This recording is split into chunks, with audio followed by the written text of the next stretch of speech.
नमस्कार दोस्तों, मेरा नाम है अर्नब नायक। आप देख रहे हैं स्टार्टअप ज्ञान। वॉरेन बफे और मुकेश अंबानी दोनों बहुत अमीर तो हैं और आपको लगता होगा कि यार ये दोनों बहुत ही अलग हैं। दोनों ने बहुत अलग तरीके से पैसे कमाए। एक ने इन्वेस्टमेंट करके पैसे कमाए, एक ने बिजनेस को एक्सपैंड करके पैसे कमाए। बट दोनों में काफ़ी सिमिलैरिटीज़ भी है। वो शुरुआत से टेक्सटाइल इंडस्ट्री से रिलेटेड थे, फिर एक को कॉलेज से ड्रॉप आउट करना था, उनको ड्रॉप आउट करने नहीं दिया। दूसरे को कॉलेज जाना था, उनको ड्रॉप आउट करना पड़ा। उसके बाद एक ने बहुत डिफरेंट फील्ड्स में बिजनेस एक्सपैंड किया, तो दूसरे ने ऐसे कई डिफरेंट फील्ड्स में इन्वेस्ट किया। तो इस वीडियो में हम इन दोनों के अर्ली लाइफ स्ट्रगल, उन्होंने बिजनेस कैसे शुरुआत करी, स्केल अप कैसे किया, क्या ये स्ट्रैटेजीज और आइडियाज़ यूज़ करते हैं, क्योंकि ये बहुत इंपॉर्टेंट चीज़ है। इसके बाद दोनों की क्या सिमिलैरिटीज़ हैं, क्या डिफरेंसेस हैं, क्या फ्यूचर प्लान्स हैं, काफ़ी कुछ हम इस वीडियो में डिटेल में डिस्कस करने वाले हैं। तो हम जल्दी से वीडियो शुरू करते हैं।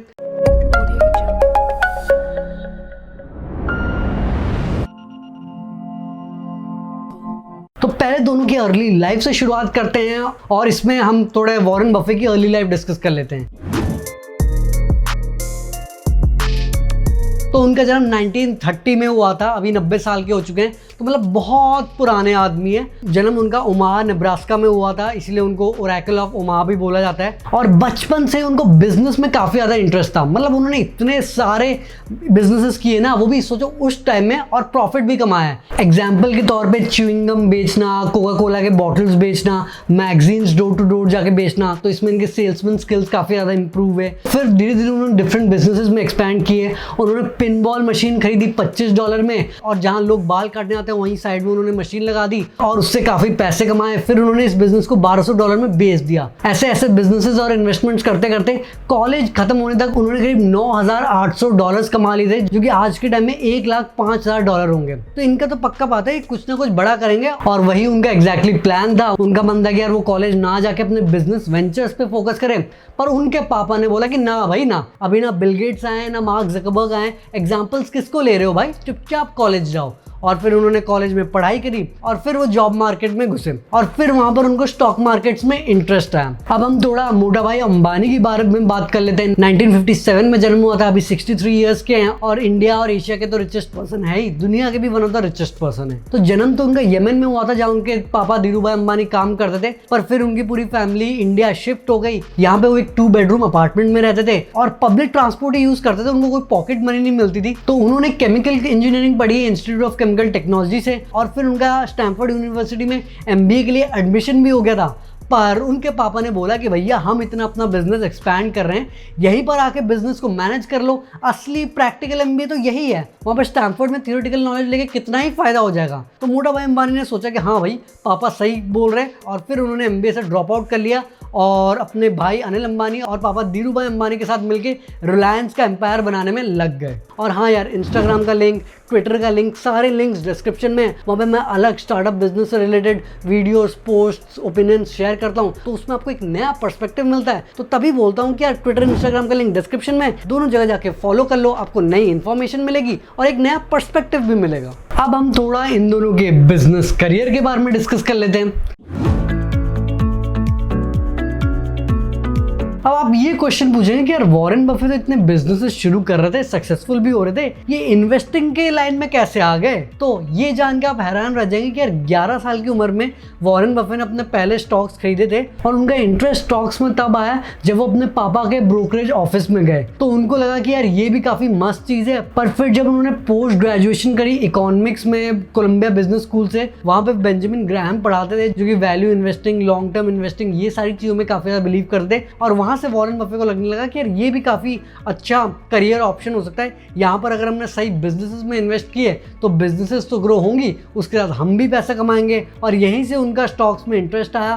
फिर उन्होंने बेंजामिन ग्राहम के साथ काम भी किया, फिर उन्होंने कई सारी पार्टनरशिप्स खोली और धीरे धीरे उन्होंने इन्वेस्टिंग फील्ड में एंट्री मारी। तो ये जो बर्कशायर हैथवे जिसको वो अभी चलाते हैं, वो एक्चुअल में एक टेक्सटाइल मैन्युफैक्चरिंग फर्म था। तो इन्होंने जो इतनी सारी पार्टनरशिप्स करी हुई थी, उन्होंने बर्कशायर हैथवे को खरीदा था, और इवेंचुअली ये कंपनी तो डूब गई, पर इन्होंने वही नाम सेम रख लिया। अब अगर आप इनका पैसे कमाने का तरीका देखेंगे, ये एक्चुअली अच्छे बिजनेसेस ढूंढ के उसमें इन्वेस्ट करते हैं और जब वो ग्रो होते हैं तो ये खुद भी अमीर हो जाते हैं। तो पहले अगर आप देखेंगे यार, वॉरेन बफेट टेक स्टॉक्स में इन्वेस्ट नहीं करते थे क्योंकि उनको उनसे रिलेटेड नॉलेज नहीं थी, पर अब अगर आप देखेंगे वो एप्पल, अमेजॉन, ये सारी कंपनीज में इन्वेस्ट करते हैं। और इस पैंडेमिक में तो भैया ये जो टेक कंपनीज की जो ग्रोथ हुई है, नेक्स्ट लेवल ग्रोथ हुई है। मतलब एक तरफ इतनी सारी जॉब कट, सैलरी कट हुई है, पर ये टेक कंपनीज और इनके जो ओनर्स हैं वो तो सही में माला माल हो गए, और जिन्होंने इन कंपनीज में इन्वेस्ट किया है उनके तो सही में अच्छे दिन आ गए। पर आप बोलेंगे कि यार ये जो फॉरेन कंपनीज तो इतनी ग्रो हो रही हैं, हम कैसे इन कंपनीज में इन्वेस्ट कर सकते हैं? तो इसके लिए मैं आपको स्टॉक इन्वेस्टिंग प्लेटफॉर्म स्टॉकहॉल रेकमेंड करूंगा, जिसमें आप अपना इन्वेस्टमेंट अकाउंट खोल सकते हैं। और ये जो यूएस की कंपनीज है जो नैस्डैक में लिस्टेड हैं, चाहे वो Apple, Tesla, zoom, Microsoft, Amazon,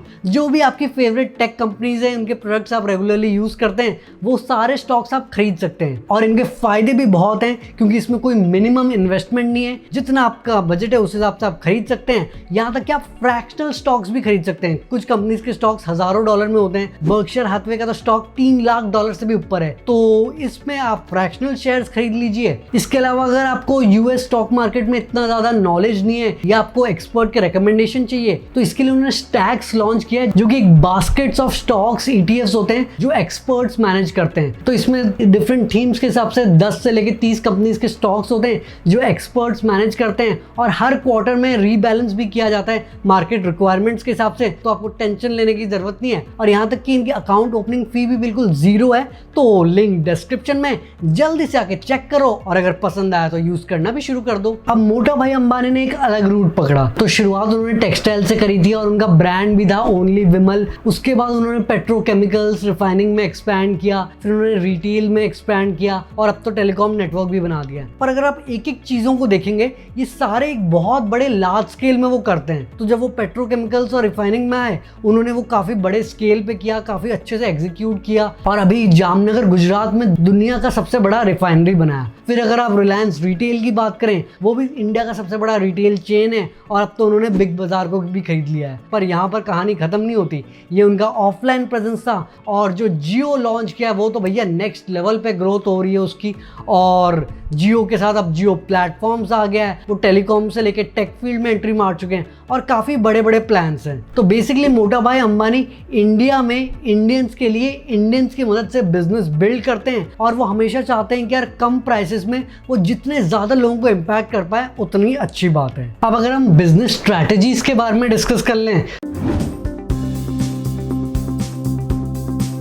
तो आपको लग रहा होगा कि यार वॉरेन बफे की स्ट्रैटेजी बहुत इजी है, अच्छे कंपनीज में इन्वेस्ट कर लो और आराम से पैसे कमाओ, हमको मेहनत करने की जरूरत नहीं पड़ेगी। पर जरा आप सोचना कि आप कितने ऐसे इन्वेस्टर्स को जानते हैं जो बिलियनर्स हैं? बहुत ही कम ऐसे इन्वेस्टर्स के नाम आपको पता होंगे। अगर मैं आपको बोलूं कि आप कितने बिजनेसमैन को जानते हैं या एंटरप्रेन्योर्स को जानते हैं जो बिलियनर्स हैं, आप बहुत सारे एग्जाम्पल्स दे देंगे। तो इसका मेन रीजन यही है कि यार सही बिजनेसेस को ढूंढना कूड़े में से हीरा ढूंढने के बराबर है। मतलब इतने सारे बिजनेसेस हैं, आप कैसे पता लगाओगे कि यार ये बिजनेस सही आगे चलने वाला है?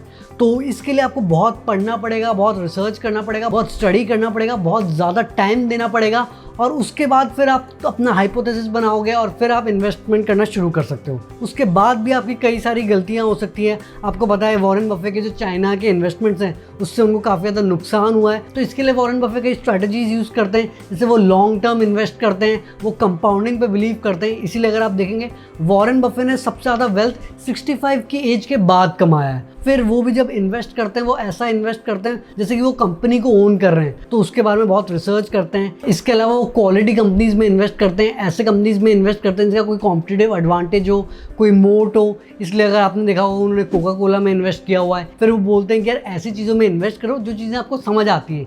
ये नहीं कि आपने न्यूज़ में देख लिया, कहीं किसी दोस्त ने रिकमेंड कर लिया, किसी ने कुछ सजेस्ट कर लिया और आपने वो स्टॉक खरीद लिए। खुद रिसर्च करो, जो चीज़ समझ आती है वही खरीदो, क्योंकि अगर आपने थोड़े बहुत भी सही डिसीजन ले ली ना, आपका ग्रोथ काफ़ी बढ़िया होने वाला है। इसके अलावा अपना मार्जिन ऑफ सेफ्टी ज़रूर रखो, और एक बार इन्वेस्ट कर लिया तो ऐसा नहीं कि यार हर महीने आप उसका स्टॉक प्राइस देख रहे हो। लंबा गेम खेलो और फिर देखना कि यार आउटपुट कैसा आएगा। तो हर कोई तो यार वॉरेन बफे या राकेश झुनझुनवाला की तरह बिलियनर नहीं बन सकता, पर आप अच्छा खासा पैसिव इनकम कमा सकते हैं, एक साइड इनकम जनरेट कर सकते हैं, और आपका फ्यूचर काफ़ी सेफ हो सकता है। और अगर हम मोटा भाई अंबानी की बात कर लें, मैंने तो एक एक लाइन बस बता दी कि भैया पेट्रोकेमिकल्स, रिफाइनरी शुरू कर दिया, रिटेल शुरू कर दिया, टेलीकॉम नेटवर्क शुरू कर दिया, पर आप देखेंगे कि यार हर एक सेगमेंट में उन्होंने 10-15 साल अपने लगाए हुए हैं, बहुत मेहनत की है। एग्जीक्यूशन पे वो काफ़ी ज़्यादा फोकस करते हैं। ऑफलाइन बिजनेस इंडिया में बिल्ड करना, जहाँ पर इतनी बार रूल्स चेंज होते हैं, इतना कॉम्प्लेक्स होता है, उसमें उन्होंने इतनी सक्सेस हासिल करी है, तो ये कोई छोटी मोटी बात नहीं है। और हर एक 10-15 साल के बाद वो अपनों आपको री इन्वेंट करते हैं,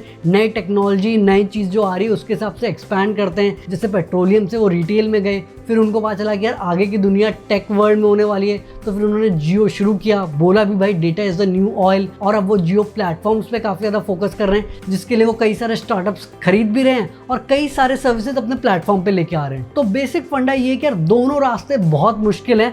आपको देखना पड़ेगा कि यार आपकी स्पेशलिटी क्या है, आपका यूएसपी क्या है, क्या चीज़ आपको करना पसंद है, और जो चीज़ आपको पसंद है उसी पे फोकस करो, क्योंकि दोनों के अपने एडवांटेजेस हैं, अपने डिसएडवांटेजेस हैं। और फ्यूचर में भी यार वॉरेन बफेट कई और डिफरेंट कंपनीज में भी इन्वेस्ट करने वाले हैं, टेक कंपनीज में इन्वेस्ट करना शुरू कर चुके हैं।